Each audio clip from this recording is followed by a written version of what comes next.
আসসালামু আলাইকুম ওয়া রাহমাতুল্লাহ।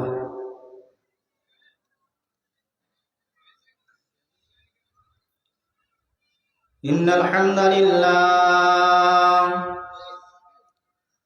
নাহমাদুহু ওয়া নাস্তাঈনুহু ওয়া নাস্তাগফিরুহু ওয়া নাউযু বিল্লাহি মিন শুরুরি আনফুসিনা ওয়া মিন সাইয়্যাতি আ'মালিনা। من يهده الله فلا مضل له ومن يضلله فلا هادي له وأشهد أن لا إله إلا الله وحده لا شريك له وأشهد أن محمدا عبده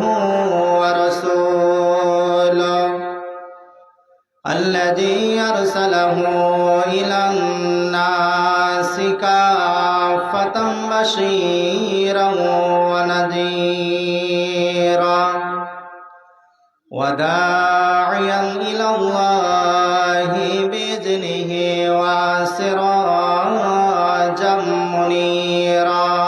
أما بعد فأعوذ بالله من الشيطان الرجيم. بسم الله الرحمن الرحيم.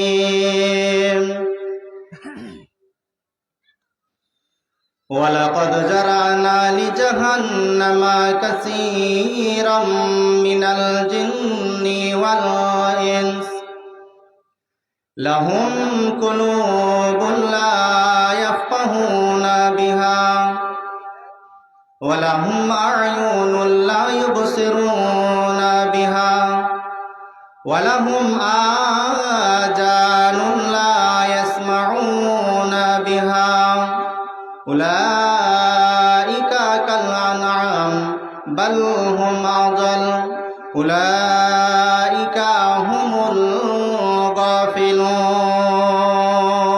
الغافلون. وقال الله تبارك وتعالى اليوم أكملت لكم دينكم.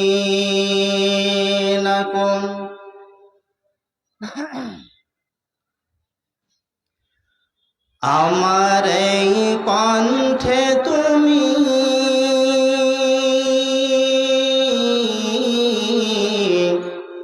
তোমার এই বাণী তুলেছ,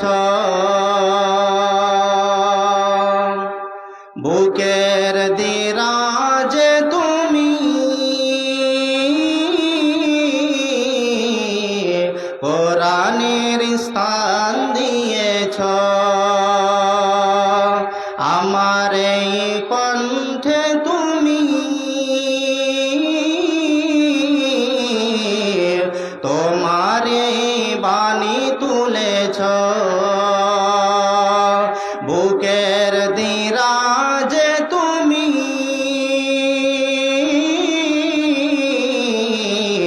কোরআনের স্থান দিয়েছ।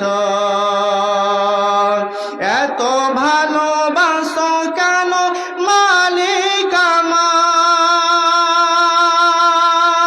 কি করে শুকর তার করি আদায়। এত ভালোবাসো কেন মালিক আমায়, এত ভালোবাসো কেন মালিক আমায়। পৃথিবীর দিকে দিকে ওয়াজুদ হৃদে, পৃথিবীর দিকে দিকে ওয়াজুদ হৃদে, কণ্ঠ আমার নামে তোমার গীতে। পৃথিবীর দিকে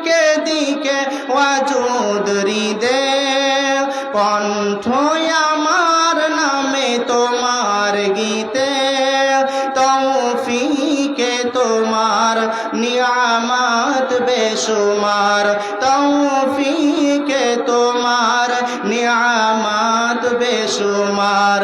গেয়ে নুয়ে পরে মন সিজদায়, এত ভালোবাসো কেন মালিক আমায়, এত ভালোবাসো কেন মালিক আমায়। হেদায়েতের পথে পথে জীবন সমূল, চলতে আমায় তুমি করো কবুল।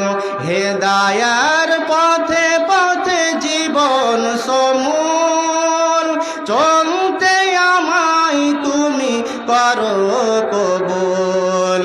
কোরআন গেয়ে যাই তোমাকে যেন পাই, কোরআন গেয়ে যাই তোমাকে যেন পাই। পথে চলি শুধু তোমারই আশায়, এত ভালোবাসো কেন মালিক আমায়, এত ভালোবাসো কেন মালিক আমায়।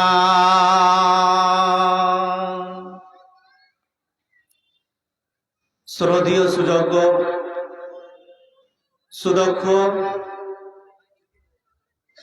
আজকের ঈদগাহ কেন্দ্রীয় আয়োজিত সভার সভাপতি তথা আমার বাপতুল্য উস্তাদজি, সামনে বসে থাকা ইমানি জজবাকে বুকে নিয়ে আগত আমার ভাই বাপজিরা, সমস্ত তারিফ প্রশংসা গুণগান আরাধনা হামদ ওয়া সানা একমাত্র সে আল্লাহ পাক রব্বুল আলামিনের, যে আল্লাহ পাক রব্বুল আলামিন আপনাকে আমাকে ভালোবেসে আজকে এই জান্নাতের বাগানে এনে একত্রিত করেছেন। তাই সে আল্লাহ রব্বুল আলামিনের দরবারে সংক্ষিপ্ত আকারে আমরা গুণগান গাই, সকলেই বলেন আলহামদুলিল্লাহ।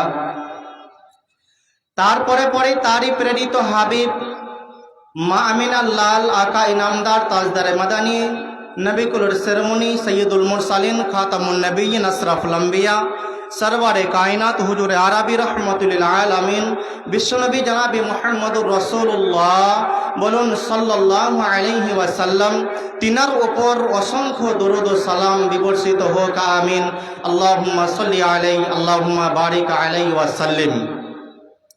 ব্রাদার ইসলাম, এমন সভাটার জন্য আপনারা 2 মাস 3 মাস আগে থেকে অবগত হয়ে আছেন যে জানুয়ারি মাসের 18 তারিখে আমাদের ঈদগাহকে কেন্দ্র করে একটা জলসার আয়োজন করা হবে। আজকে সেই দিন এসে হাজির। অতএব আজকে এই সভাতে আপনাদের সামনে কোরআন থেকে 2 জায়গা থেকে 2খানা আয়াত পরিবেশন করেছি। এই আয়াতকে সামনে রেখে 2-1টি কথা ইনশাআল্লাহ টুটা জাবানে বলবো। আমার মাহবুব যদি আমাকে তৌফিক দেন তো আমার তৌফিক ইল্লা বিল্লাহ। আজকে আপনাদের সামনে যে বিষয়টি নিয়ে আলোচনা করব মনে করেছি, বিষয়টি খুব ভাইটাল, খুব গুরুত্বপূর্ণ একটি বিষয় যা মানুষের জীবনে খুব প্রয়োজন। বিষয়টির নাম হচ্ছে ওসিয়ত। এই ওসিয়ত সম্পর্কে 2-1টি কথা ইনশাআল্লাহ বলবো। সর্বপ্রথম কথা হলো, আল্লাহ পাক রব্বুল আলামিন দুনিয়াতে যতগুলি গার্জেন বাপ হিসাবে পাঠিয়েছেন বা বাপ এখন তৈরি করেছেন দুনিয়াতে, এদের ওপরে একটা আল্লাহ রব্বুল আলামিন দায়িত্ব দিয়েছেন। দায়িত্ব যতগুলি আছে তার ভিতরে একটা দায়িত্ব হলো নিজের পরিবারের যেসব আত্মীয় স্বজন আছে, অর্থাৎ ছেলে মেয়ে থেকে শুরু করে মা বোন আর ভাই ভাতিজি ভাতিজা যারাই একই পরিবারে একই বাড়ির আগনাতে বসবাস করবে, তো প্রত্যেকটা ওই সব গার্জেনদের উপরে আল্লাহ পাক রব্বুল আলামিনের এই দায়িত্ব দেওয়া আছে। তা হলো কি, যে ছেলে মেয়েদেরকে তোমরা ওসিয়ত নসিহত করো, ওদেরকে দিনের জ্ঞান দাও, ওদেরকে দিনের তালিম দাও। এটা প্রত্যেকটা গার্জেনের উপরে দায়িত্ব আল্লাহ রাব্বুল আলামিন দিয়েছেন। ব্রাদারানি ইসলাম, এমন বিষয়টার দিকে খেয়াল করতে গিয়ে দেখা যাবে যে ঠক বাঁচতে গাও মুজার। আপনাদের এই রেল লাইন থেকে শুরু করে চলে যাব একদম সাজুর মোড় পর্যন্ত যতগুলি মুসলমানের বাড়ি আছে, আপনি বুকে হাত দিয়ে বলেন যে আপনি আপনার ছেলে মেয়েকে কোরআন হাদিসের ওসিয়ত নসিহত করেছেন বাবজি? করেননি। আপনার চোখের সামনে আপনার ছেলে আর মেয়ে অন্যায়ের উপরে অন্যায় করেই চলেছে, গুনহার উপরে গুনহা করেই চলেছে। তারপরেও এখন পর্যন্ত আপনি আপনার ছেলে মেয়েকে শাসনের লাঠি দিয়ে 2 লাঠি মেরে যে আপনি তাকে শাসন করে দিবেন, এমনটা আপনার দ্বারাই, আপনার মতো মুসলমানের দ্বারাই হয় নাই। ব্রাদারানি ইসলাম, চলেন নবীজি কেমন ভাবে সাহাবীদেরকে ওসিয়ত নসিহত করেছিলেন, আর এমন কথাগুলি আজ পর্যন্ত আল্লাহর শরীয়তের ভিতরে লিপিবদ্ধ হয়ে আছে। কেন, কিসের কারণে? যাতে করে আপনার মতো আমার মতো মুসলমানের আক্কেলে তালা খুলে যায়, যার জন্য আল্লাহ রাব্বুল আলামিন এমন কথাগুলিকে আজ পর্যন্ত শরীয়তের ভিতরে লিপিবদ্ধ করে রেখে দিয়েছেন। তথাপি এই কথাগুলিকে মানে কে? মাননেওয়ালা নাই। ভাইজান আমার, আল্লাহ রাব্বুল আলামিনের নবী শেষ হজ যেটা হাজ্জাতুল বিদা, জীবনের শেষ হজ যেটা নবীজি করেছিলেন, এমন হজের সময়তে কিছুটা সাহাবীদেরকে ওসিয়ত করেছিলেন, নসিহত করেছিলেন। কেমন ভাবে নবীজি করেছিলেন, আর সাহাবীরা এমন কথাগুলিকে কতটা মান্যতা দিয়েছিলেন নবীর কথাগুলিকে, একটিবার আপনি খেয়াল করেন। সাহাবীরাও ছিলেন নবীর উম্মত, আপনিও হচ্ছেন, আমিও হচ্ছি নবীর উম্মত। ওদের ভিতরে আর আপনার আমার ভিতরে কতটা পার্থক্য ভালো করে খেয়াল করেন। নবীজি একদিন হযরতে বেলালকে ডাক দিয়ে বলছেন, কি বেলাল, তুমি এলান করে দাও। রে বেলাল, আমি ইচ্ছে করেছি আমি আমার সমস্ত সাহাবীদেরকে নিয়ে মক্কা মুকাররমায় চলে যাব হজ করতে। হযরতে বেলাল এলান লাগালেন, সাহাবীরা যে যেখানে ছিলেন সবাই এক জায়গায় জমা হয়ে গেলেন। এবার বিশ্বনবী জনাবে মুহাম্মদুর রাসূলুল্লাহ সাল্লাল্লাহু আলাইহি ওয়াসাল্লাম সমস্ত সাহাবীকে নিয়ে চললেন মক্কা মুকাররমার দিকে। আপনাকে যে কথাটা বুঝাবার জন্য বলছি, আল্লাহর নবী জনাবে মুহাম্মদুর রাসূলুল্লাহ সাল্লাল্লাহু আলাইহি ওয়াসাল্লাম তিনি আরাফার ময়দানে সমস্ত সাহাবী সামনে বসে আছেন। আজকে যেমন আপনারা কোরআন হাদিস শোনার জন্য বসে আছেন, ওই রকম সাহাবীরা সামনে বসে আছেন। আর নবীজি একের পরে এক বলতে আছেন। প্রথম কথা নবীজি বলছেন, আল ইয়াউমা আকমালতু লাকুম দীনাকুম। ওরে আমার সাহাবীরা, আল্লাহ রাব্বুল আলামিন আমাকে যে দায়িত্ব দিয়ে দুনিয়াতে পাঠিয়েছিলেন, যে আমাকে আল্লাহ রাব্বুল আলামিন দিন দিয়ে পাঠিয়েছিলেন, এমন দিনখানা আমি তোমাদের জন্য পুরা করে দিলাম। এখন থেকে নিয়ে ইসলামের ভিতরে আর কোনো নতুন জিনিস ঢুকবে না। এখন থেকে নিয়ে আল্লাহ রাব্বুল আলামিনের পক্ষ থেকে আর কোনো কোরআনের আয়াত দুনিয়াতে নাজিল হবে না। এক কথায় তোমাদের জন্য আমি দ্বীন ইসলামকে পূর্ণ করে দিলাম। এক নম্বর গেল। নাম্বার 2, নবীজি বলছেন, রে আমার সাহাবীরা, শুনো, আমি নবী মুহাম্মদ বলছি, আজকে থেকে নিয়ে একটা মুসলমানের মাল আর একটা মুসলমানের জন্য হারাম করে দিলাম। খবরদার কেউ কারো মালকে অন্যায়ভাবে তোমরা গ্রাস করে নিবে না। আজকে থেকে নিয়ে একটা মুসলমানের রক্ত আর একটা মুসলমানের জন্য হারাম করে দিলাম। খবরদার তোমরা কেউ কাউকে কাটাকাটি করবে না, মারামারি করবে না, গালিগুলোজ করবে না। আজকে থেকে নিয়ে আমি নবী মুহাম্মদ তোমাকে বলছি, শুনো, তোমাদের বাড়িতে যে সব মেয়ে ছেলেরা আছে, মেয়ে ছেলেরা জন্ম নেই নিজের বাড়িতে, চলে যায় পরের বাড়িতে। আপনার মেয়েটা আমাকে দিয়েছেন, আমার মেয়েটা আপনাকে দিয়েছি, এটাই হলো শরীয়ত। আপনার বোনটা আমাকে দিয়েছেন, আমার বোনটা আপনাকে দিয়েছি, এটাই হলো শরীয়ত। বন্ধুরে আমার, নবীজি বলছেন তোমাদের অধীনস্থে যে সব নারীরা আছে এদের সঙ্গে তোমরা ভালো ব্যবহার করবে। তোমাদের বাড়িতে যদি কোনো একটা কাজের মানুষ থাকে, গোলাম থাকে, তা হতে গেলে তার সঙ্গে ভালো ব্যবহার করবে। খবরদার তাকে চোখ মোটা করে কোনো কথা বলবে না। যখন মসজিদে মুয়াজ্জিন যখন কানে হাতটা দিয়ে বলবে আল্লাহু আকবার আল্লাহু আকবার, হাইয়া আলাস সালাহ হাইয়া আলাল ফালাহ, যখন নামাজের জন্য মুয়াজ্জিন কানে হাত দিয়ে ডাকাডাকি করবে, তখন যদি তোমার কাজের মানুষটা নামাজের জন্য সময় চায়, তা হতে গেলে তাকে তুমি ধমক দিয়ে বলিও না যে আজকে তোমাকে কাজের জন্য নামাজের জন্য সময় দেওয়া হবে না, এমনটা তুমি করিও না। এমন করে নবীজি একের পর এক ওসিয়ত করে চলেছেন, ওসিয়ত করেছেন। আর প্রায় সামনে 1.5 লক্ষ সাহাবী এমন কথাগুলিকে চাতক পাখির মতো শুনছে। আল্লাহ রাসূল কি বলেন, আল্লাহ রাসূল কি বলেন, আল্লাহ রাসূল কি বলেন, একটা করে কথাগুলি শুনছে আর নিজের মেমোরিতে লোড করছেন। কিন্তু ওই সাহাবীদের ভিতরে একটা সাহাবী, যে সাহাবীটার নাম হলো কি হযরতে উমর রাদিয়াল্লাহু তাআলা আনহু। হযরতে উমর রাদিয়াল্লাহু তাআলা আনহু নবীজির ডান দিকে কি বাম দিকে দাঁড়িয়েছিলেন। হযরতে উমর এমন কথাগুলি শুনছে আর তার চোখ দিয়ে দর করে পানি, দাড়ি ভিজে ভিজে জমিনের ওপরে পড়ছে। কেন কাঁদছেন, কিসের কারণে কান্না করছেন? নবীজি উমরকে জিজ্ঞাসা করছেন, উমর কেন তুমি কান্না করো, কিসের কারণে কান্না করো? রে মধুপুরের মুসলমানেরা, ভালো করে কথাটা কান করে শুনেন। হযরত উমর কেন কান্না করছেন?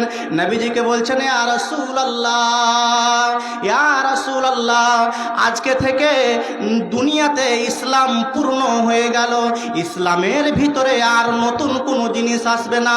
তার মানে কি আল্লাহ রাসূল, আজকে থেকে ইসলামের পতন শুরু হয়ে গেল, পতন শুরু হয়ে গেল। কেমন পতন শুরু হলো? এই যে ঘাড়ে রুমালটা আমি নিয়ে আছি, যেই দিন এই রুমাল কোম্পানি রুমালটাকে তৈরি করেছেন, যেই দিন তৈরি করে ফ্যাক্টরি থেকে বের করে দিয়েছে, এই কোনো দোকানে গিয়ে চলে গিয়েছে, ওই দোকান থেকে যেদিন আমি ক্রয় করেছি 100 টাকা 200 টাকা দিয়ে যেদিন ক্রয় করেছি, সেই দিন যেই দিন আমি হাতে নিয়ে নিলাম, টাকা দিয়ে দিলাম, সেই দিন থেকে রুমালখানার পতন শুরু হয়ে গেল। আস্তে আস্তে ক্ষয় হতে শুরু হয়ে গেল, ক্ষয় হতে শুরু হয়ে গেল। ঠিক ওই রকম হযরতে উমর বলছেন, ইয়া রাসূলুল্লাহ, কত ভালো লাগছিল যখন একটা আল্লাহর পক্ষ থেকে আদেশ আসছিল, সেই আদেশটাকে মাথা নত করে মেনে নিয়েছিলাম।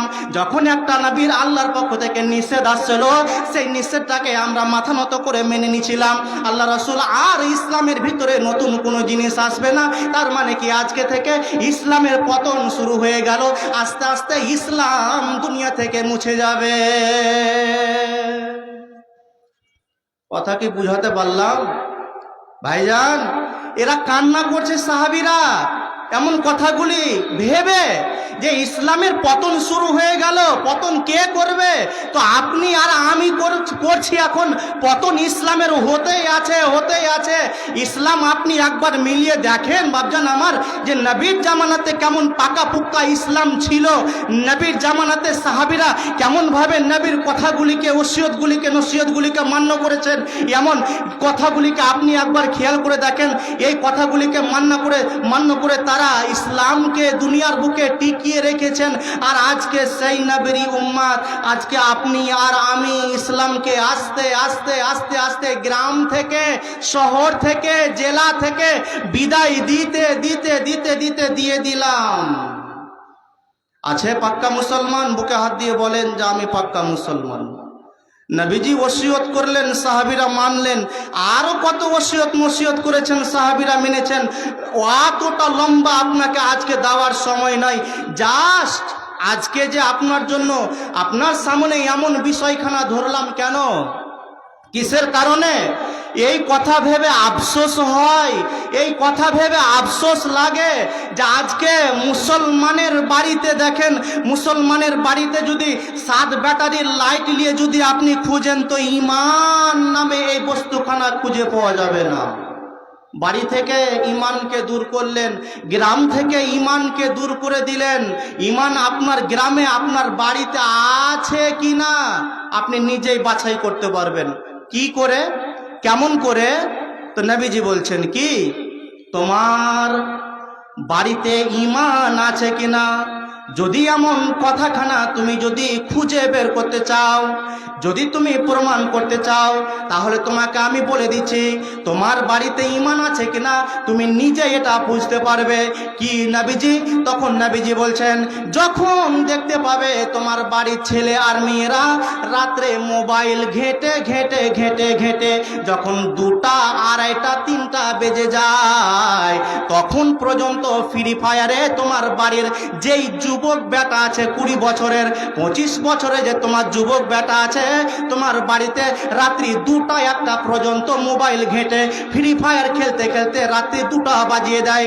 এমন 2টা বাজার পরে যখন 3টার সময়তে মোবাইলটা রেখে দেয় তখন ঘুমিয়ে পড়ে। কেমন ঘুমিয়ে পড়ে? তো নবীজি বলছেন, যখন দেখতে পাবে তো তোমার বাড়ির ছেলে আর মেয়েরা যখন ঘুমাবে তো মরা কুকুরের মতো ঘুমাবে, আর যখন জাগবে তো জিন্দা গাধার মতো জাগবে, মরা কুকুরের মতো। কেমন? তো নবীজি বলছেন, যখন রাত্রি 2টার সময় তোমার ছেলেটা বিছানা ধরে নিল, তখন নাক ডেকে ডেকে ফা ফা ফা ফা করে নাক ডেকে ডেকে ডেকে ডেকে ঘুম পাড়ছে পাড়ছে পাড়ছে। কোথায় মশা লাগলো, কোথায় মাছি লাগলো, কোথায় কোন পোকামাকড়ে কামড় দিল, একটাও কিছু বুঝতে পারে না, একটাও কিছু বুঝতে পারে না। কেমন বুঝতে পারে না? যেমন আপনার গ্রামে একটা যদি কুকুর মারা যায়, ওই কুকুরটার পায়ে যদি দড়ি বেঁধে দিয়ে টানতে টানতে টানতে টানতে রেল লাইনের ধারে যদি ফেলে আসেন, যেমন করে আজকে সন্ধ্যাবেলাতে আপনি ফেলে এসেছেন, একটা পা যদি ওপর দিকে থাকে, একটা পা যদি জমিনের দিকে নখ নিয়ে থাকে, মুচড়িয়ে থাকে, কালকে সকালবেলাতে গিয়ে দেখবেন যে ওই রকম ভাবেই পড়ে আছে। ঠিক না? বিজি বলছেন, তোমার ছেলেটা যখন রাত্রি 2টার সময় 3টার সময় মোবাইল রেখে দিয়ে ঘুমিয়ে গেল, তখন এক কঠে শুয়ে থেকে গেল, মশা মাছিতে কামড় দিল, কিছুই বুঝতে পারলো না, মরা কুকুরের মতো ঘুমিয়ে গেল। আবার যখন সকালবেলায় উঠবে, সকাল 8টা, 9টা, 10টার সময় উঠবে, আর যেমনি উঠে যাওয়া তেমনি গাধার মতো চিৎকার করবে। কি বলে চিৎকার করবে? লিয়াই রে কোথায় খাবার আছে, লিয়াই রে কোথায় কাজ কাম আছে, লিয়াই রে কোথায় নাস্তা পানি আছে, এমন করে গাধার মতো চিৎকার করবে। তখন জেনে নিতে হবে তোমার বাড়িতে ঈমান না আছে। ঈমান বাড়িতে খুঁজে দেখেন, ঈমান নেই। এটা বাড়ির কথা হলো। গ্রামের কথা বলি আপনাকে, গ্রামের কথা বলে আপনাকে তখন 2টা কথা বলবো। কি গ্রামের কথা? তোমার গ্রামে ঈমান আছে কিনা এটা তুমি নিজে বিচার করো। কেমন করে বিচার করবে? তো নবীজি বলছেন, যখন তুমি দেখতে পাবে তোমার গ্রামের যুবক আর যুবতীরা একই সঙ্গে রাস্তাতে চলছে। কেমন একই সঙ্গে? যখন একই সঙ্গে ভেড়া চলে, একই সঙ্গে গাধা আর গাধি চলে, গাধা আর গাধি চলতে গিয়ে গায়ে গা লেগে যায়, লজ্জা বুঝে না। একটা গাধার পিছন দিকে হুঁড়া লেগে যায়, তাদের লজ্জা হয় না। এমন যদি তোমার গ্রামে হয়ে যায়, একই রাস্তা দিয়ে যুবক আর যুবতী, ছেলে আর মেয়ে চলাচল করবে, একটা ছেলের মেয়ের গায়ে যদি আঘাত লেগে যায়, যদি গা লাগালাগি হয়ে যায়, তাহলে গেলেও ছেলেকেও লজ্জা হবে না, মেয়েকেও লজ্জা হবে না। গায়ে যদি ঠাক লেগে যায়, তাহলে গেলে মেয়েটাও কিছু কথা বলবে না, বরং মুখি হাসি দিয়ে চলে যাবে। এমন যদি তোমার গ্রামে হয়ে থাকে, তাহলে গেলে জেনে নিতে হবে তোমার গ্রামে ঈমান নাই। ঈমান এবার তোমার গ্রাম থেকে বিদায়ের রাস্তা নিতে চলেছে।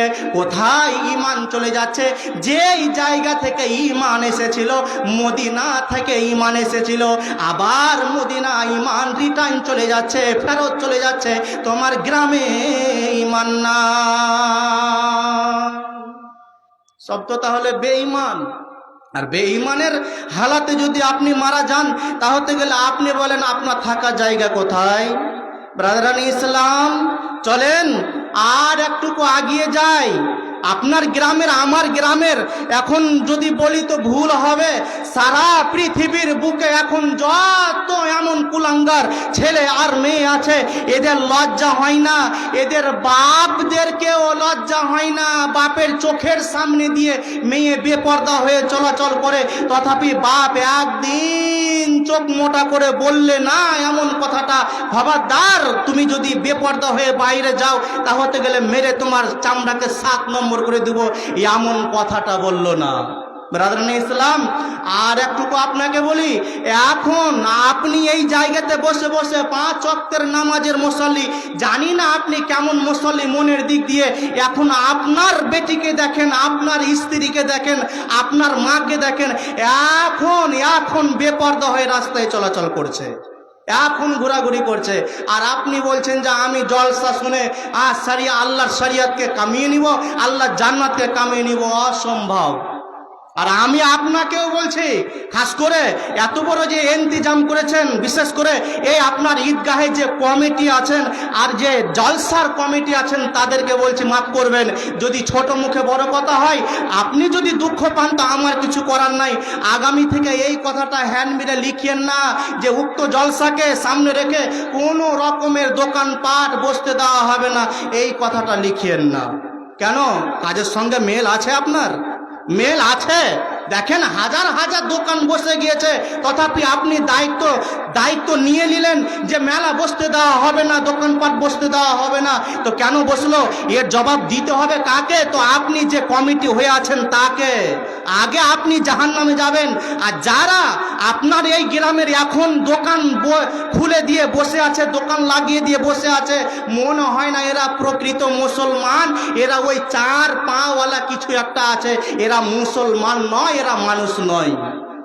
এমন জলসাগুলিকে যদি আপনি দেখেন, ঈদের মতো একটা উৎসব মনে করে নেওয়া হয়েছে। হয়নি? হয়েছে?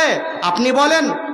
আপনার স্ত্রী আজকে 2 দিন আগে আপনার বড় বেটি রোজিনাকে ফোন লাগিয়ে দিয়ে বলছে, রোজিনা, হ্যাঁ রোজিনা আছি, তো আমার গ্রামে 18 তারিখে জালসা আছে, আসছিস? বলে না, আসছিস কি করবো জালসাতে, যে ছক্কা যাবো না, খুব আসবি, বস ভাত খেয়ে যাওয়া হবে, ঘোরা হবে একটু। এই যে উৎসব এমন ভাবে ডাকছে, আপনি ডাকছেন, আমি ডাকছি, মনে হচ্ছে যে বাপের বিহে লেগে গিয়েছে। এমন ভাবে আপনি আপনার ছেলে আর মেয়েকে ডাকছেন, এমন কথাটা আপনি বলতে পারছেন না যে আমার গ্রামে একটা কোরআন হাদিসের আলোচনা হবে, এমন আলোচনা শুনে তুই নিজের জীবনে কিছু পরিবর্তন করতে পারবি, তার জন্য একটু আসিস, 2টা কথাগুলি শুনে যাস। দেখেন একটা বাড়ি আপনি ফাঁকা পাবেন না। আজকে জলসার নাম দিয়ে সব উৎসব মেলা শুরু করে দিয়েছে। দয়া করে আগামী থেকে এমন নামটা দিয়েন না, বিরাট ধর্মীয় জালসা। ধর্মীয় জালসা এটা ধর্মীয় জালসা নয়। আপনার কথা শুনে রাগ লাগবে, হয়তো সামনে বার ডাকবেন না, ডাকেন না, আমার দরকার নেই। ডাকেন না আপনি, আমার দরকার নাই। কিন্তু যা কথা বলে আছে আপনাকে, যে আজকে এত যে হুড়াহুড়ি মেলাতে গুত্তাগুত্তি ছেলে আর মেয়ে, এইগুলির হিসাব কে দিবে? কে দিবে? আপনি তখন চায়ের দোকানে বসে বসে ভাষণ দিবে, হে শালা মুলবিরা বলে না বে, এত হুড়াহুড়ি মারামারি গুত্তাগুত্তি মেলাতে হচ্ছে, মুলবিরা কিছু বলে না। তো কি মুলবিরা লাইট নিয়ে, ললটন নিয়ে তোমার মেয়েরা তোমার বেটির পিছনে পিছনে দৌড়িয়ে বেড়াবে যে না নাজায়েজ কাজ করিস না? তোমার বেটার পিছনে দৌড়িয়ে বেড়াবে যে না নাজায়েজ কাজ করিস না, দৌড়িয়ে বেড়াবে তো মুলবিরা। কয় টাকা দিয়ে রেখেছো মুলবিকে যে তোমার বেটি আর বেটাকে লাইনে আনার জন্য?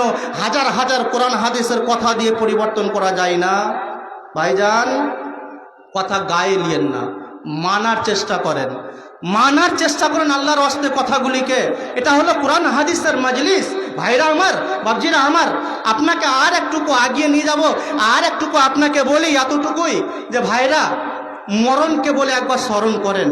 মরণকে যদি আপনি স্মরণ করেন, দেখবেন আপনার দ্বারাতে বেঈমানি বাটপারি হবে না। মরণকে যদি আপনি স্মরণ করেন, আপনার দ্বারা দিয়ে মদ পান করা হবে না, মদের বোতল হাত থেকে ছুটে পড়ে যাবে। মরণ এমনই একটা সাবজেক্ট, মরণ এমনই একটা বিষয়, এমন বিষয়খানাকে যদি আপনি মাথায় রাখেন, কি বলে? মরতে হবে, মরতে হবে। এই বিষয়খানা মাথায় আপনি রাখছেন না, মাথায় আপনি রাখছেন না। এখন যদি আপনাকে কোনো একটা ডক্টর বলে দেয় আপনার কানে কানে, তোমার ক্যান্সার হয়েছে, তোমার ক্যান্সার হয়েছে, তা আপনি আল্লাহর ঘর মসজিদকে খুঁজে বের করে নেবেন, আস্তাগফিরুল্লাহ, ডাক্তারখানাকে খুঁজে বের করে নেবেন যে কোথায় ক্যান্সার স্পেশালিস্ট ডাক্তার আছে। আপনি ডাক্তারকে খুঁজে বের করে নেবেন। কেন? বাঁচতে হবে আমাকে, বাঁচতে হবে আমাকে। এই বাঁচা নিয়ে সে পাগল হয়ে যাবে। ব্রাদারানি ইসলাম, আপনাকে বুঝাবার জন্য বলি, মানুষ কত নাদান, মানুষ কত নাদান। একজনকে যদি ক্যান্সার হয়েছে, ও যাবে ব্যাঙ্গালোর, ডাক্তারের বাড়ি, স্পেশাল ডাক্তার আছে ওখানে ক্যান্সারের জন্য। নিমতিতা স্টেশনে বসে আছে, বসে বসে ট্রেন দেখছে যে সকাল 7:30টাতে ট্রেন আছে, তো এখন 7টা বাজলো, আধ ঘন্টা আছে। তো আমার তো ক্যান্সার হয়েছে, পেটে সমস্যা আছে, পেটে ব্যথা ছিল, 2 দিন আগে ছিল, ডাক্তার 2টা ইঞ্জেকশন করে দিয়েছে, এখন 2 দিন ব্যথা উঠবে না, এই মনে মনে ভাবছে। আর স্টেশনে বসে আছে, বসে বসে বসে বসে ভাবতে ভাবতে বলছে একটা বিড়ি গেলা টানি। দেখেন, ও মরার জন্য, মরণ থেকে বাঁচবে, যার জন্য যাচ্ছে কোথায়? ব্যাঙ্গালোর যাবে ডাক্তারের কাছে, ক্যান্সার থেকে বাঁচবো। কিন্তু যে হাতে বিড়িটা নিয়ে আছে, এমন বিড়িটা কি এটা জাহান্নাম থেকে যে বাঁচতে হবে এই টেনশন তার নাই। মরণই এমনই একটা বিষয়, এমন বিষয় থেকে আপনি যদি আপনি নিজের মেমোরিতে লোড করতে পারেন, ইনশাআল্লাহ আপনার দ্বারাতে বেঈমানি ছুটে যাবে, আপনার দ্বারাতে বাটপাড়ি ছুটে যাবে, আপনার দ্বারাতে সুদ, ঘুষ, মদ, জুয়া, তাবা, লুডু, ক্যারাম বোর্ড, যতগুলি আপনার জীবনে নাজায়েজ কাজ আছে, এমন কাজ ছুটে যাবে যদি কালে আপনি যদি ভরে নেন নিজের মেমোরিতে আমাকে মরতে হবে, মরতে হবে, এমনটা আপনি যদি ভেবে নেন, তাহলে গেলে আপনার দ্বারাতে বেঈমানি বাটপাড়ি হবে না। ব্রাদারানি ইসলাম, চলেন ছোট্ট করে আপনাকে একটা উদাহরণ দিই, ছোট্ট করে উদাহরণ। আমাদের অবস্থা কেমন জানেন? আমাদের মুসলমানদের অবস্থা কেমন জানেন? আল্লাহ রাব্বুল আলামিন বলছেন কি, বিসমিল্লাহির রহমানির রহিম, আলহাকুমুত তাকাসুর হাত্তা যুরতুমুল মাকাবির। এই আয়াত দুখানার তর্জমা দেব না, খালি একটা উদাহরণ দেব। উদাহরণটা গত শুক্রবার আপনাদের মসজিদে দিয়েছিলাম, একটা উদাহরণ। কি উদাহরণ? 4 বন্ধু, মনে করেন আজকে যে জলসা হচ্ছে, এই জলসাতে কোরআন হাদিসের কথা শোনার জন্য আসলেন। কোথা থেকে আসলেন? মেনে নেন ওই বাসুদেবপুরের হাট থেকে আসলো ওরা। তো রাস্তাটা যে আছে ভিতরে ভিতরে, ওই ভিতর দিয়ে রেল লাইনের তলা দিয়ে আসবে, এই রাস্তাটা তো আগে অবস্থা খারাপ ছিল, এখন ভালো হয়েছে। তো সুন্দর রাস্তা, কোনো এক জায়গাতে 1 ইঞ্চি পরিমাণ গাড্ডা নেই। 4 বন্ধু ওই রাস্তা দিয়ে না হতে গেলে আপনার 15-20 দিনের ভিতরে 200 বার আসা যাওয়া করেছে। আর 200 বার আসা যাওয়া করতে গিয়ে দেখতে পেয়েছে যে রোড কোম্পানি একটা ক্যালভেট তৈরি করার জন্য 20-25 ফুট গর্ত করে রেখেছে। যখন জলসা শুনতে আসছে তখনও দেখছে যে গাড্ডা আছে, সাইড দিয়ে রাস্তা আছে, সাইড দিয়ে যাওয়া হবে। বন্ধুরে আমার, 4 বন্ধু যখন আপনার এই জায়গায় চলে আসলো, কোরআন হাদিসের কথা শুনতে শুনতে শুনতে শুনতে যখন রাত্রি 1টা, 1:30, 2টা বেজে গেল, তখন তারা এই প্যান্ডেলের তলা থেকে বের হয়ে আপোষের ভিতরে গল্প শুরু করেছে। গল্প করছে কি? কেউ গল্প করছে আমার এত বড় একখানা বাড়ি বানার আশঙ্কা আছে, এত বড় একটা বাড়ি সুন্দরভাবে তৈরি করব, মার্বেল এসি লাগিয়ে তৈরি করব। কেউ বলছে আমি একখানা 5 বিঘা জমি তৈরি করব, ওই জমিতে আমি ফসল চাষ করে খাবো। কেউ বলছে আমার 2খানা মেয়ে আছে, ফুলের মতো চেহারা, এমন 2খানা মেয়ের সুন্দর দেখে একটা ভালো ছেলে দেখে বিবাহ দিয়ে দিব। এমন করতে করতে 4 বন্ধু মিলে এমন গল্পের ভিতরে চলে গিয়েছে, তারা এত গল্পে মশগুল হয়ে গিয়েছে যে তাদের সামনে রোড কোম্পানি ক্যালভেট তৈরি করার জন্য 25 ফুট আপনার 30 ফুট যে একটা গর্ত করে রেখেছেন, এমন গর্তের কথাটা তাদের 4 জনের মাথা থেকে উড়ে গিয়েছে। আর যেমনি গর্তের কাছে যাওয়া 4 বন্ধু একই সঙ্গে গর্তের ভিতরে ডুব করে পড়ে গেল। আর যেমনি পড়ে গেল, যা আমরা তো ভুলে গিয়েছি যে এখানে গর্ত আছে। হালাকে এর আগে দেখেছে আপনার 50 বার 100 বার রোড দিয়ে চলাচল করতে গিয়ে ক্যালভেট তৈরি করার জন্য গর্ত করা আছে দেখেছে, তারপরেও এমন গল্পের ভিতরে মশগুল হয়ে গেল যে সামনে একটা গাড্ডা আছে, এমন গাড্ডাটা বলে ভুলেই গেল। বন্ধুরে আমার, আল্লাহ রাব্বুল আলামিন বলছেন আলহাকুমুত তাকাসুর হাত্তা যুরতুমুল মাকাবির। আল্লাহ রাব্বুল আলামিন বলছেন, রে দুনিয়ার বান্দারা, ওরে আমার বান্দারা শোন, তোরা দুনিয়াতে মালের প্রাচুর্যে এত মশগুল হয়ে গিয়েছিস, এত মশগুল হয়ে গিয়েছিস যে তোদের মাল বৃদ্ধি করার জন্য এত মশগুল হয়ে গিয়েছিস, দুনিয়ার মোহে পড়ে এত মশগুল হয়ে গিয়েছিস, ছেলে মেয়ের ভালোবাসায় পড়ে এত মশগুল হয়ে গিয়েছিস যে সামনে তোর যে দিন আসছে একের পর এক দিনগুলি তোর জীবন থেকে চলে যাচ্ছে, আর যত দিন যাচ্ছে তোর সামনে একটা গর্ত আসছে, ওই গর্তটার নাম কি? তো কবর। এমন কবরখানার কথা ভেবে তোর মাথা থেকে উড়ে গিয়েছে হাজার হাজার মানুষকে, তোর গ্রামের হাজার হাজার মেয়েকে, হাজার হাজার ছেলেকে নিজের হাতে কবর দিয়ে দাফন করে এসেছিস, তারপরেও দুনিয়াতে এত মশগুল হয়ে আছিস যে তোর ওই গাড্ডাটা বলে ভুলে গিয়েছিস। তোর আক্কেলের তালা খুলবে কখন? তোর আক্কেলের তালা খুলবে কখন? যখন তুই কবরে চলে যাবি তখন। হাত্তা যুরতুমুল মাকাবির, যখন কবরে চলে যাবি তখন তোর আক্কেলের তালা খুলবে। আহারে, দুনিয়াতে থাকতে গিয়ে আমরা এমন গাড্ডাটা তো হাজার হাজার বার দেখেছি, কত মানুষকে দাফন করেছে, তারপরেও আজকে আমাদের মাথাতে এমন কথা কানা ছিল না। যখন কবরের ভিতরে চলে যাবে তখন তোমার হুঁশ হবে। এখনো হুঁশ হয় না, দুনিয়াতেই পাগল হয়ে আছেন। ব্রাদারানে ইসলাম,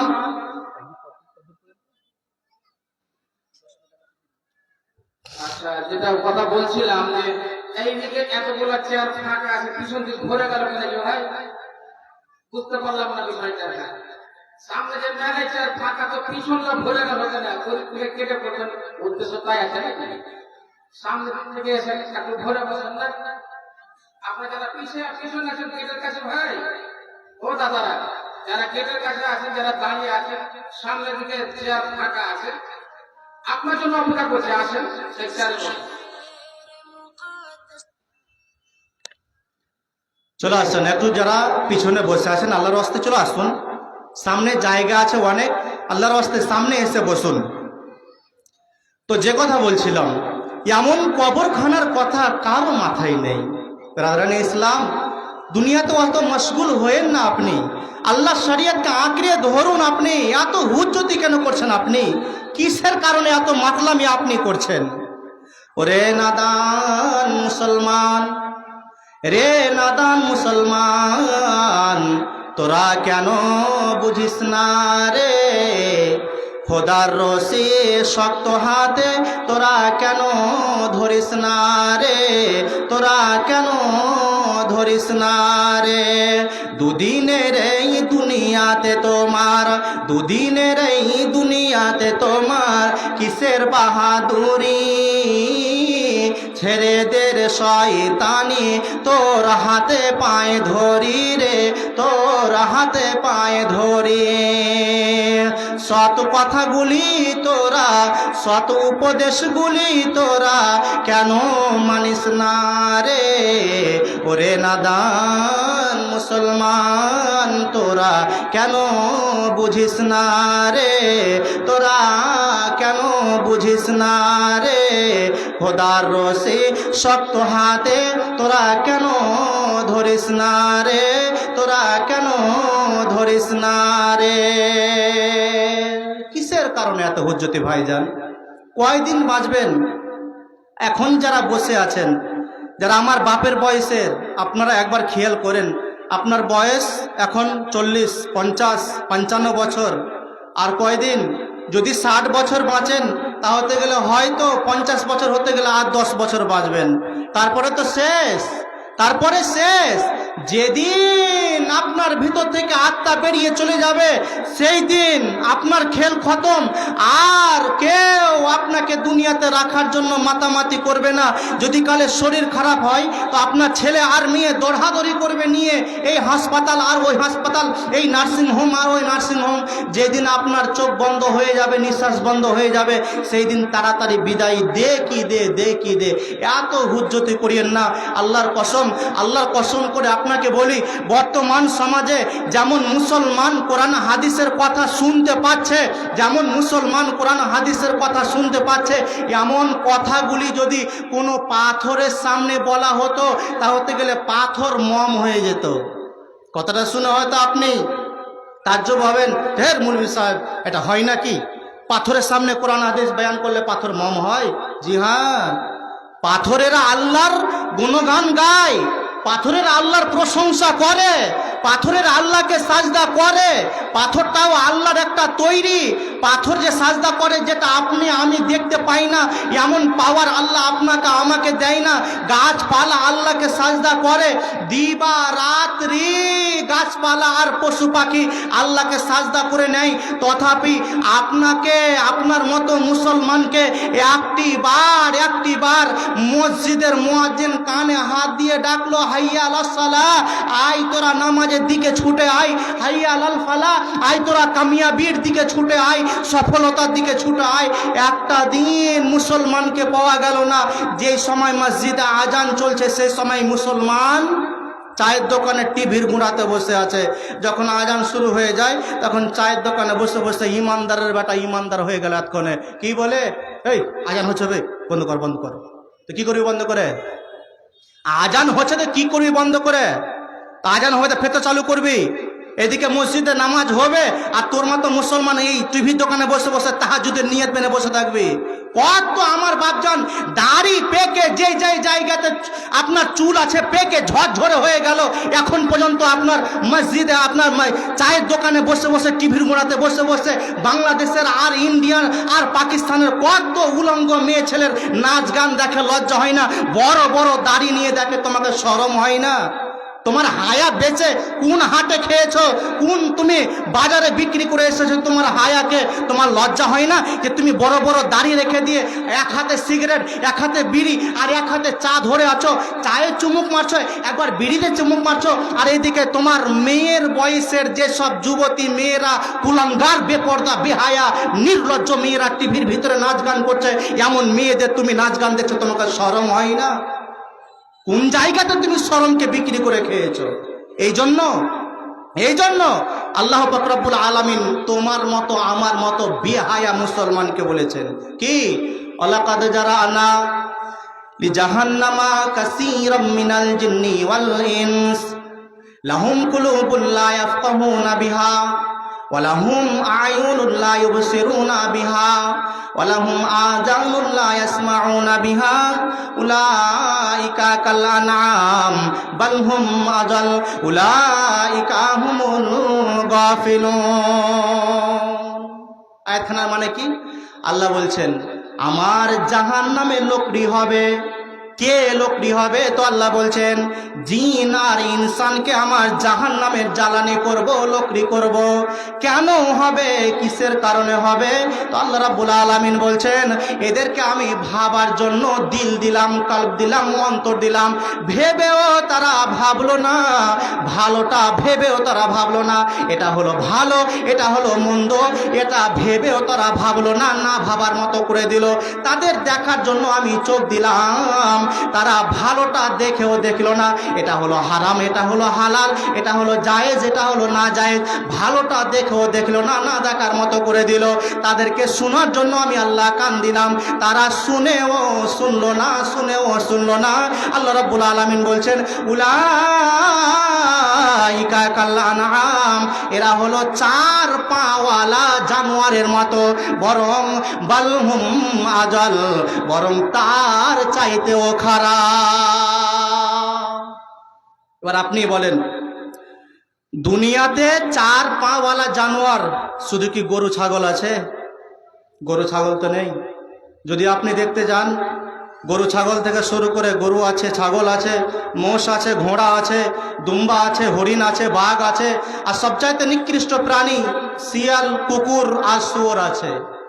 আল্লাহ বলছেন, যারা তোরা আমার শরিয়তের সামনে মাথা নত করিস না, যারা তোরা ভেবেও ভাবিস না, শুনেও শুনিস না, দেখেও দেখিস না, আমি তোদেরকে বলছি শোন, তোরা হলি শুয়োরের চাইতেও খারাপ।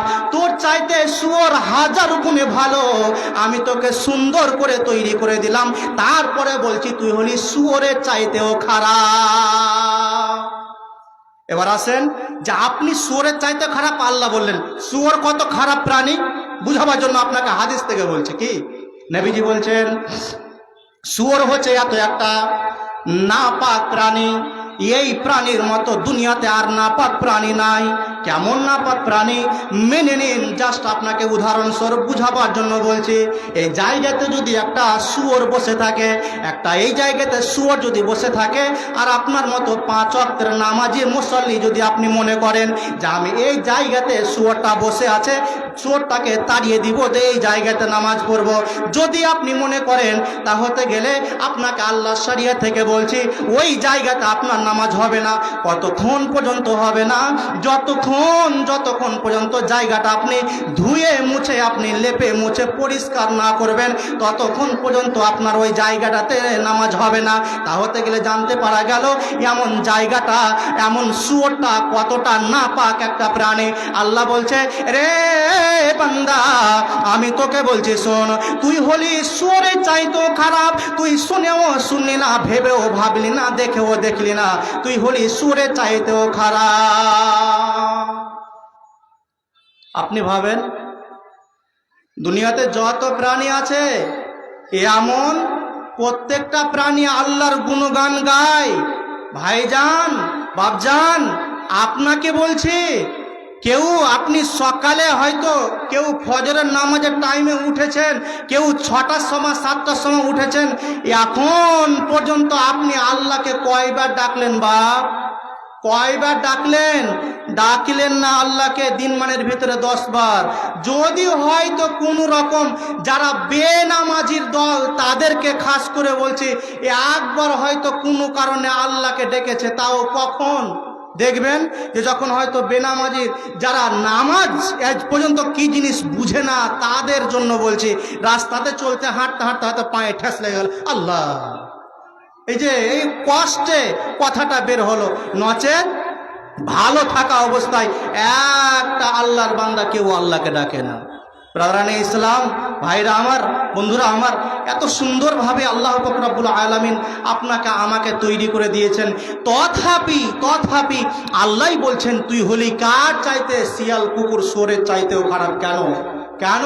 কিসের কারণে? আজকে দেখেন, মুসলমানকে যদি আপনি দেখতে যান, প্রত্যেকটা মুসলমানের বাড়িতে বাড়িতে লোনের কারবার আছে, সুদের কারবার আছে, নাই? আপনি বলেন, হাত উঠিয়ে বলেন কয়জন পাওয়া যাবে? এতটুকুর ভিতরে হয়তো 2, 4, 5 জন পাওয়া যাবে। যেই বাড়িতে লোন নাই, সেই এমন মানুষ হয়তো 2, 4, 5 জন পাওয়া যাবে। হাত উঠিয়ে বলেন যে আমার বাড়িতে লোন নেই। হাত উঠিয়ে বলেন আপনি কয়জন? এই যে মাত্র কয়জন? আলহামদুলিল্লাহ 5-7 জন। আর হাত তুরান দেখে কে আছেন? আল্লাহু আকবার। ভাইরা, মরে যাবেন, এত বড় গুনহার সঙ্গে যুক্ত হয়ে আছেন, তথাপি এই গুনহাতে যুক্ত করে রেখেছেন কাকে? আপনার স্ত্রীকে। আপনি লোন দিতে কোনোদিন গেছেন? জাননি। আপনি যদি জানো, তা আপনার যাওয়ার পারমিশন সরকার দেয়নি। কেন দেয়নি? এটা তারা নিজের ভিতরে ওরা পরিকল্পনা করেছে, মুসলমানের ইমানকে যদি নষ্ট করতে চাও, তাহলে গেলে তাদের মেয়েদেরকে বেপর্দা করে দাও। এই বেপর্দা করার পরিকল্পনা সরকার বের করে নিয়েছে।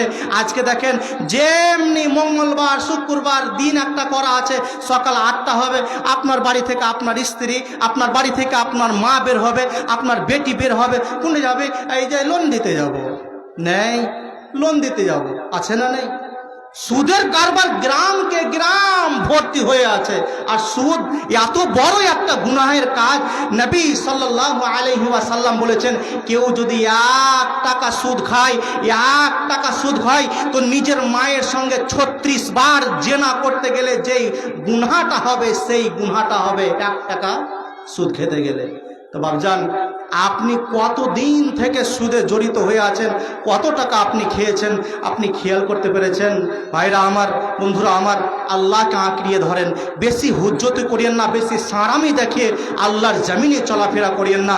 নচেত যেদিন ইসরাফে, যেদিন আপনার যাওয়ার দিন বেজে যাবে, সেদিন আপনাকে আর কেউ রুখতে পারবে না, কেউ রুখতে পারবে না। এত হুজ্জতি করিয়েন না। আল্লাহর বান্দারা বড় বড় যারা গুন্ডা ছিল, মাস্তান ছিল, তারাও দুনিয়া থেকে বিদায় হয়ে গিয়েছে। আপনিও দুনিয়া থেকে বিদায় হয়ে যাবেন। এত কেন আপনি দুনিয়াতে সারামি করছেন? আপনি কি সাহাবীদের চাইতে শক্তিশালী ছিলেন? ওদের চাইতে বেশি জ্ঞানী গুণী আপনি কি না?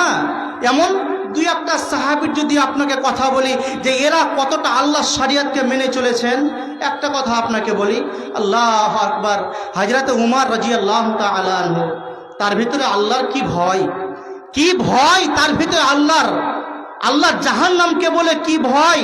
আপনাকে দুই একটি হাদিস থেকে কথা দিচ্ছি সাহাবীদের, যে আল্লাহর জাহান্নামকে বলে কেমন তারা ভয় করে চলেছেন, আর আপনি কেমন ভয় করে চলছেন। হযরত উমর রাদিয়াল্লাহু তাআলা আনহুর কথা আপনাকে বলি আগে। নবী সাল্লাল্লাহু আলাইহি ওয়াসাল্লামের কাছে একদিন একটা মুনাফিকের লিস্ট আল্লাহ রাব্বুল আলামিনের কাছ থেকে আসলো। আর ওই লিস্টখানা নবীজি হযরতে হুযায়ফার কাছে রেখে দিলেন। হুযায়ফার কাছে রেখে দিয়েছে, আর কেউ উমারকে গিয়ে বলে দিয়েছেন, কি উমার, আজকে সকালবেলাতে নবীজির কাছে একটা মুনাফিকের লিস্ট এসেছে, আর ওই লিস্টখানা নবীজি হযরতে হুযায়ফার কাছে রেখে দিয়েছে। যেমন এই কথা বলে দেওয়া, তেমনি হযরতে উমারের মাথাতে যেমন বাজ পড়ে গেল, টেনশন চেপে গেল। দুপুরে খাবার ঢুকে না।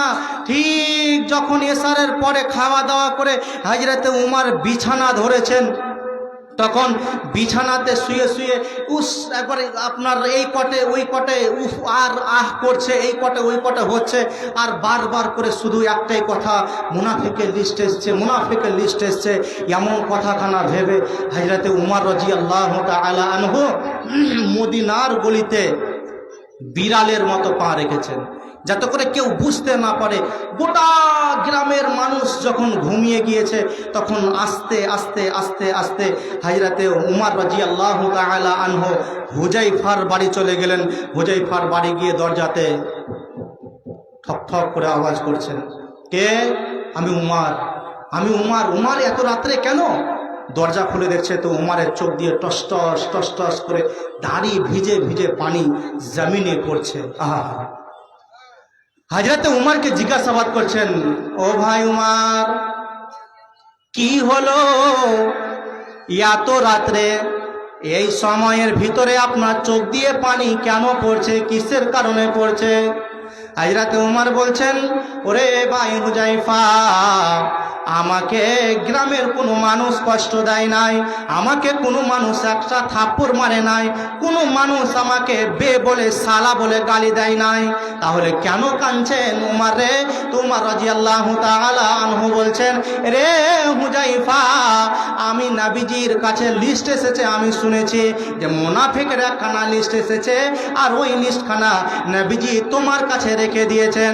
রে হুযায়ফা, আমি তোমাকে বলতে পারবো না যে লিস্টখানা তুমি আমাকে দিয়ে দাও, বরং তোমার কাছে আমার এতটুকু আবেদন, একবার তুমি ঘরের ভিতরে যাও, আর ঘরের ভিতরে গিয়ে চারাকটাকে জ্বালিয়ে একবার তুমি ওই লিস্টটাতে চোখটা বুলিয়ে নাও, যে যাতে করে আমি উমারের নাম ওই লিস্টে চলে এসেছে নাকি।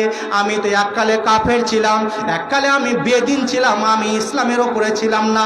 হয় না হয় এখন পর্যন্ত আগেকার কালচার আমার ভিতরে কিছু আছে, এই জন্য আমার নাম যদি চলে আসে, রে হুযায়ফা, তুমি ঘরে চলে যাও, ঘরে গিয়ে দেখো যদি ওই লিস্টটাতে আমার নাম থাকে, তাহলে গেলে আমি আল্লাহর রসুলকে আবার আল্লাহকে বলে জিব্রাইলকে আবার আমি জমিনে আনবো, জমিনে এনে আমার মুনাফিকের লিস্টে যদি নাম থাকে, তাহলে গেলে এই লিস্ট থেকে আমার নামকে কেটে দিব, যাতে করে আমার নাম মুনাফিকের লিস্টে না থাকে। কি ভয় তাদের।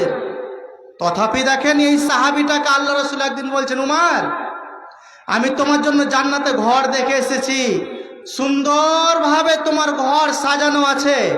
দুনিয়াতে থাকতে গিয়ে জান্নাতের সার্টিফিকেট পেয়ে গিয়েছেন ইনারা, তারপরও এদের মনের ভিতরে ভয় যে আমি আজ পর্যন্ত হয় না হয় আমি হয়তো আজ পর্যন্ত মুনাফিকের যে লিস্ট এসেছে সেই মুনাফিকের লিস্টে আমি এসে গেছি, আমার ভিতরে মুনাফিকি কোনো চাল আছে, এরকম তারা মনে করছেন। রাজরানী ইসলাম, তাদের ভিতরে কি ভয়, আল্লাহর ভয়, জাহান্নামের ভয় তাদের ভিতরে কি। তথাপি আজকে আপনার আমার ভিতরে ভয় নাই। আর একটা আপনাকে হাদিস থেকে বলি যে এদের ভিতরে, সাহাবীদের ভিতরে কতটুকু তাদের ভিতরে আল্লাহর ভয় ছিল। একবার আপনাকে হাদিস থেকে একটা বলি। একটা সাহাবীর নাম হচ্ছে আব্দুল্লাহ বিন রাওয়াহা। ইনি একদিন স্ত্রীর জাংকে বালিশ বানিয়েছেন, জাঙ্ঘের ওপরে মাথা রেখে শুয়ে আছেন। আর মাথার উপরে, জাঙ্ঘের উপরে মাথা রেখে শুয়ে থাকতে থাকতে আব্দুল্লাহ বিন রাওয়াহার চোখ দিয়ে পানি পড়ছে, টস টস টস টস করে স্ত্রীর জাঙ্ঘের উপরে পড়ছে। আর দেখছেন স্ত্রী যে আমার স্বামী কান্না করছে। এত মধুর টাইমে কেউ নাই বাড়িতে, স্ত্রী আর স্বামী দুইজনে মিলে আছে, কত ভালো লাগছে। স্ত্রীর জাঙ্ঘের ওপরে স্বামী মাথা রেখে শুয়ে আছে আর চুলগুলিকে টেনে টেনে দিচ্ছে, কত ভালো লাগছে। মধুর সময়ে আমার স্বামীর চোখে পানি কেন, কিসের কারণে জিজ্ঞাসা করছেন, স্বামী যান কেন আপনি কান্না করছেন, কিসের কারণে কান্না করছেন। এই কথা বলতে না বলতেই স্ত্রীর চোখ দিয়ে পানি টস টস করে পড়তে আরম্ভ করেছে। তেমনি স্বামী জিজ্ঞাসাবাদ করছে, ও বিবি জান, তুমি কেন কান্না করছো বলো। তখন আবার স্বামীকে স্ত্রী বলছেন, আপনি কেন কান্না করছেন বলেন, আপনার কান্নার কারণ কি। তখন স্বামী বলছেন, ওরে বেগম সাহেবা, আমি কেন কান্না করছি, কিসের কারণে কান্না করছি তুমি কি জানো না। আল্লাহ রাব্বুল আলামিন পবিত্র কোরআনে সূরা মারিয়ামের ৭১ নম্বর আয়াতের ভিতরে বলেছেন যে জান্নাতে যতগুলি মানুষকে দেওয়া হবে, এমন জান্নাতি মানুষগুলি যখন জান্নাতে যাবে তখন হাজি হোক, গাজী হোক, নামাজি হোক, বেঈমান হোক, বাটপার হোক, একটা রাস্তা আল্লাহ বানিয়ে রেখেছেন। ওই রাস্তাটা সবাইকে অতিক্রম করে যেতে হবে। এমন যদি ইমানদার হয় তাহলে পার হতে পারবে, আর যদি বেঈমান হয় তাহলে নিচে পড়ে যাবে। এমন জায়গাটার নাম কি, তো জায়গাটা, রাস্তাটার নাম হলো পুলসিরাত। হযরত আব্দুল্লাহ বিন রাওয়াহা বলছেন, রে বেগম সাহেবা, আমি তো পুলসিরাত বলে ওরকম টেনশন করি না। আমার টেনশন হচ্ছে কি, পুলসিরাতের দুই সাইডে আল্লাহ রাব্বুল আলামিন কতগুলি বৃক্ষ লাগিয়ে রেখেছেন, কতগুলি গাছ লাগিয়ে রেখেছেন, এই গাছগুলির ফল কেমন। তো হযরতে আব্দুল্লাহ বিন রাওয়াহা বলছেন, যেমন আপনাকে বুঝাবার জন্য বলি, আপনি যদি পুকুরে, নদীতে আর আপনার কোনো গর্ততে যদি আপনি মাছ ধরতে যান, ছিপ নিয়ে যদি যান, ছিপের ডোরের আগালে যে ছোট্ট করে একটা বঁড়শি লাগিয়ে দেওয়া হয়, এমন বঁড়শিটার মতো, আকর্ষির মতো আপনার ওই গাছের ফলগুলি, যেই গাছগুলি পুলসিরাতের দুই সাইডে আল্লাহ পুঁতে রেখেছেন। হযরত আব্দুল্লাহ বিন রাওয়াহা বলছেন, এই গাছের ফলগুলি এতটা ধারালো, যদি ওই পুলসিরাতে পার হওয়ার সময়তে আমি আব্দুল্লাহ বিন রাওয়াহা আমার পিঠে যদি একটা লেগে যায়, তা হতে গেলে জেনে নিতে হবে যার গায়ে লেগে যাবে তার আর জান্নাতে যাওয়া হলো না। এই ভেবে কান্না করছেন কে? আব্দুল্লাহ বিন রাওয়াহা। আপনি বলেন, সাহাবীরা কি আপনার আমার মতো বেঈমান ছিলেন? ছিলেন কি? ছিলেন না। মদখোর, সুদখোর, গাঁজাখোর ছিলেন? আপনি বলেন, এখন আপনাদের ভিতরে এখন যদি দেখতে যাওয়া যায়, এখন 10টা মদখোর পাওয়া যাবে, বেরিখোর 15-20টা পাওয়া যাবে, আপনার গাঁজাখোর পাওয়া যাবে 2-4-5টা, সুদখোর পাওয়া যাবে আপনার ধরতে গেলে গ্রাম, গোটা গ্রামই সুদখোর পাওয়া যাবে। এখনই তো আপনি প্রমাণ করলেন, এখনই হাত তুলে আপনি বললেন যে আমার বাড়িতে সুদের কারবার নেই। ব্রাদারানি ইসলাম, এমন সুদ আর মদ সমাজে যে এত ভাইরাস হয়ে গিয়েছে, লজ্জা হয় না কাউকে? সামনাসামনি মদ পান করছে, শরম লাগে না মুসলমানকে? শরম লাগে না? আর শরম যদি তোমার না থাকে তাহলে গেলে তোমার দ্বারাতে সব কাজ করা সম্ভব হয়ে যাবে। কেন? এটা তো নবীর কথা। নবীজি তো বলে দিয়েছেন কি, ইজালাম তাস্তাহি ফাসনা মা শিতা। নবীজি বলছেন তোমার যদি শরম না থাকে তোমার যা মন লাগে তাই করো গা। তোমাদের শরম নেই তো তোমার এক বোতল মদ পান করে খেতে গেলে, এক বোতল মদ পান করে খেয়ে রাস্তার উপরে পড়ে থাকতে গেলে তোমার লজ্জা কোথায়? তোমার যদি শরম না থাকে তাহলে গেলে তুমি একটা সিগারেট জ্বালিয়ে দিয়ে, একটা বিড়ি জ্বালিয়ে দিয়ে রাস্তা দিয়ে চলবে। তোমার যদি শরম না থাকে তাহলে গেলে তুমি চলতে পারবে। তোমার যদি শরম না থাকে তাহলে গেলে তোমার মতো একটা দাড়িওয়ালা 5 ওয়াক্তের নামাজি মুসল্লি দোকানে বসে বসে বসে বসে বিড়িতে টান মারতে পারবে, দোকানে বসে বসে টিভিতে বেপর্দা, বেহায়া, বেলজ্জা, নির্লজ্জা নায়িকা নায়িকের আপনি ছবি দেখতে পারবেন। এই জন্য নবীজি বলছেন তোমার যদি শরম না থাকে, তুমি রাস্তা দিয়ে চলতে গেলে তুমি কাপড় উঠিয়ে চললে তো তোমার কি, আর যদি কাপড় ফেলে চলে তো কি? তোমার শরম নাই তো, তোমার লজ্জা নাই তো, তোমার কাপড় উঠিয়ে চলতে অসুবিধা কোথায়? শরম না থাকতে গেলে আপনার দ্বারাতে সব সম্ভব। আজকে ঈমান, হায়া, শরম এমন জিনিসগুলিকে আপনি আর আমি বিক্রি করে খেয়ে নিয়েছি। হাজার হাজার আলেম ওলামার মুখ থেকে ওয়াজ শুনে নিলাম, তথাপি আপনি আমি মাননেওয়ালা একটাও নেই। কণ্ঠ আমার ক্ষীণ হয়ে এলো, কণ্ঠ আমার ক্ষীণ হয়ে এলো, অবাস হইল পা, শত হাক দিলেও অচেতন যাতে কেউ চেতন হইল না রে, কেউ চেতন হইল না। হাজার হাজার কোরআন হাদিস শোনার পরেও মুসলমানকে আজকে লাইনে আনতে পারা যায় না। কত হুজ্জতি আর করবেন, কত সারামি করবেন? রাজরানী ইসলাম, আপনাকে শুরুতেই যেই কথা আপনাকে বলেছিলাম, একের পর এক কথাকে বুঝাতে গিয়ে মিলাতে মিলাতে আজকে এই জায়গা পর্যন্ত আসলাম। আবার আপনাকে শুরুর দিকে যাই।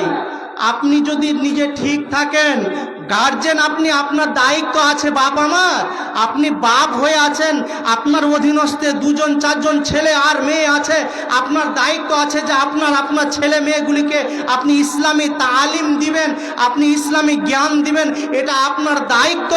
যদি কালে আপনার সন্তানের ভিতরে দ্বীনের জ্ঞান যদি ভরে দিতে পারেন, ইনশাআল্লাহ আপনি হয়তো এমন মুলবিদের ইনকামকে আর আরবি শিক্ষাকে আপনি ভিখারি মনে করবেন। তবে আপনাকে বলছি বাপজান আমার, আপনাকে কোনোদিন মদ খেয়ে এসে বাপকে সালা বলে আর মাকে সালি বলে কোনোদিন গালি দিবে না, কোনোদিন দিবে না। কিন্তু আপনি কি এমন ছেলে মেয়েদেরকে মানুষ করার জন্য একটা ছেলেকে টেনে নিয়ে গিয়ে মাদ্রাসায় দিয়েছেন? দেননি। কয়জন দিয়েছেন আপনার? দেখেন আপনাদের এই গ্রামে কয়জনের ছেলে আর মেয়ে মাদ্রাসায় পড়াশোনা করছে? করে না। কেন? কিসের কারণে? আপনার দুর্বলতার কারণে, আপনার কারণে। হ্যাঁ, তোর কথা শুনে মাদ্রাসায় ছেলেরাকে ভর্তি করব, যে তোর মতন একটা মসজিদের ইমাম হয়ে থাকবে, 6,000 টাকা বেতন পাবে। হয় না এমন?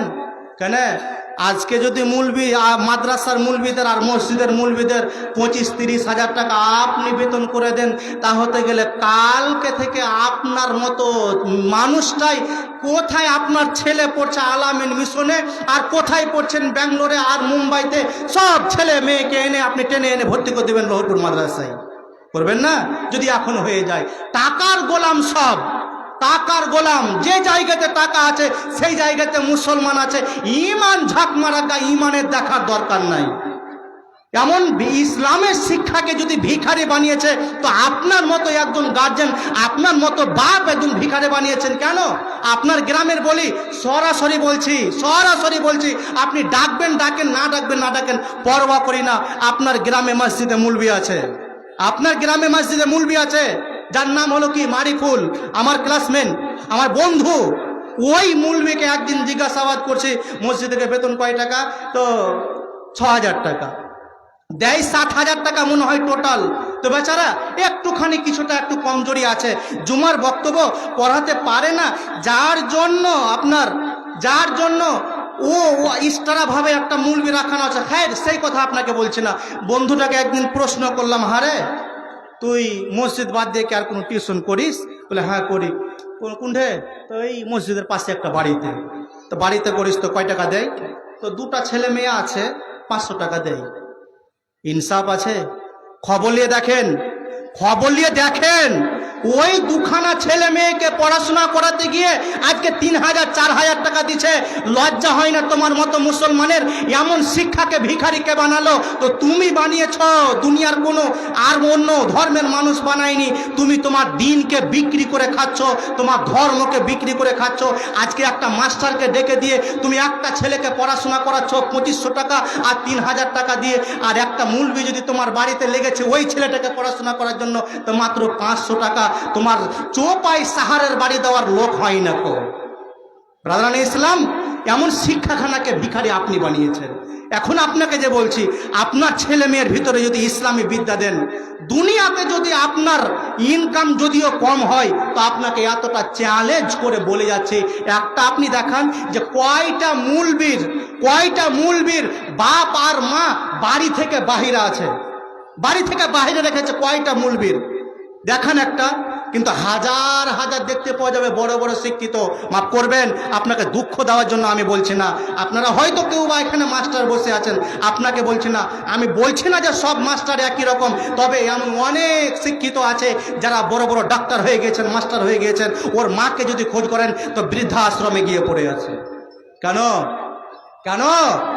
আপনার ছেলের ভিতরে আজকে দিনী শিক্ষা, দিনী জ্ঞান আপনি দেননি।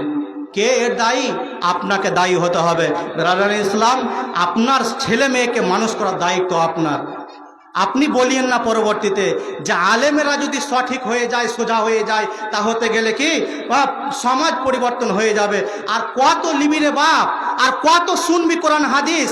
এতটি কোরআন হাদিস দিয়ে যদি তোর চেঞ্জ না হয়, তো তোর আজীবন তোর কানে যদি মাইকে চোঙা লাগিয়ে দেওয়া হয়, তো তোর মতো মুসলমান চেঞ্জ হবে না।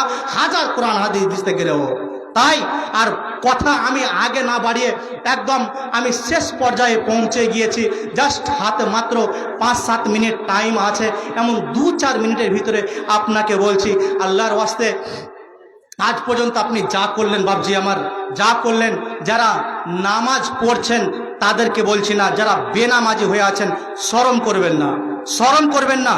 আল্লাহর ওয়াস্তে যারা বেনামাজি হয়ে আছেন তাদেরকে বলছি, আজকে এই জায়গাতে বসে বসে আপনি তওবা করেন, আল্লাহকে সাক্ষী রেখে হাত তুলে বলেন তো, কেউ আল্লাহর বান্দা বলেন যে মৌলভী সাহেব আমি নামাজ পড়তাম না, আজকে থেকে আমি তওবা করলাম যে আজকে থেকে নামাজ পড়বো, একটা হাত তুলেন তো, হাত তুলেন। সবটি নামাজে বসে আছেন নাকি? সবটি তাহাজ্জুদ পড়নেওয়ালা বসে আছেন মনে হয়। সুধার হবে না কোনোদিন মুসলমান।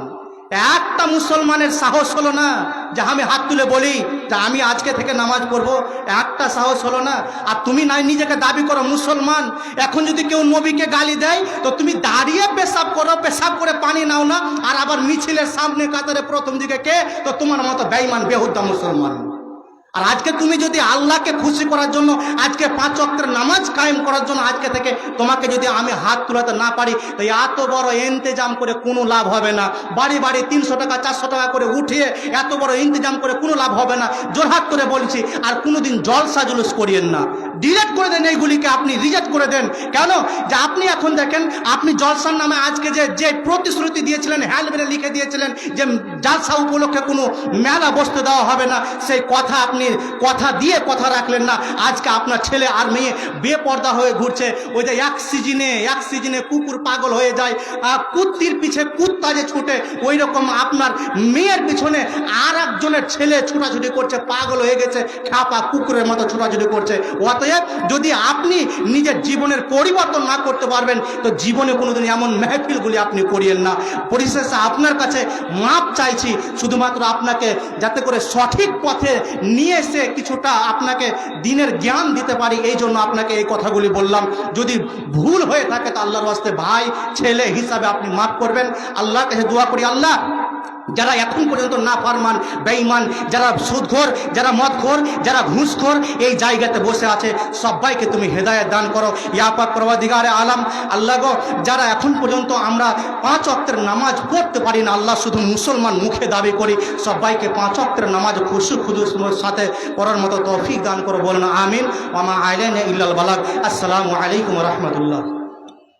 ওয়া আলাইকুম আসসালাম ওয়া রাহমাতুল্লাহ।